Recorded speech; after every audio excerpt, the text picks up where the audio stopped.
حضرات گرامی، ملک پاکستان میں اس دفعہ 9th کا آنے والا رزلٹ اس بات کی ہمیں تلقین کرتا ہے اور اس بات کی طرف ہمارا رجحان بڑھاتا ہے کہ ہمارا سسٹم پہلے والا نہیں رہا، یعنی کہ جو نظام، جو محنت، جو ہمارے ذہنوں کے اندر ایک خاکہ پہلے ہوا کرتا تھا، یا یوں کہہ لیں کہ جس طرح سے پہلے محنت کی جاتی تھی اب اس طرح کا معاملہ نہیں رہا۔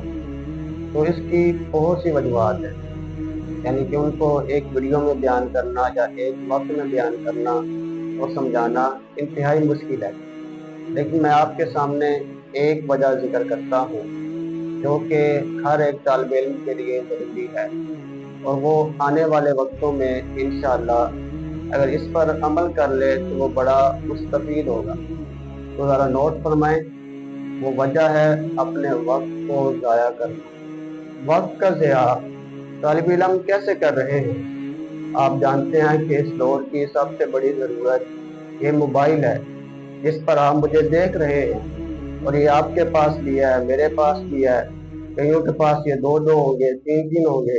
یہ ضرورت ہے آج کے دور کی، لیکن اس پر ہمارا وقت بہت زیادہ ضائع ہو جاتا ہے۔ فضول واٹس ایپ چلاتے، ٹک ٹاک چلاتے، انسٹاگرام کی ریلز دیکھتے یا فیس بک کی پوسٹس پڑھتے ہوئے ہمارا بہت سا وقت طلباء کرام ضائع ہو جاتا ہے۔ تو اس کے لیے ہمیں کیا کرنا چاہیے؟ یعنی کہ میں یہ نہیں کہتا کہ آپ موبائل کا استعمال چھوڑ دیں، لیکن اگر آپ چاہتے ہیں کہ آپ تعلیم کے لیے مخلص ہو جائیں، آپ تعلیم کے لیے اپنا وقت نکال سکیں، تو اس موبائل کا استعمال محدود کر دیجئے۔ وقت کا ضیاع کرنا یہ آپ کو نقصان دے گا، وقت کی قدر کرنا آپ کو تعلیم میں آسانی سے کامیاب کر دے گا۔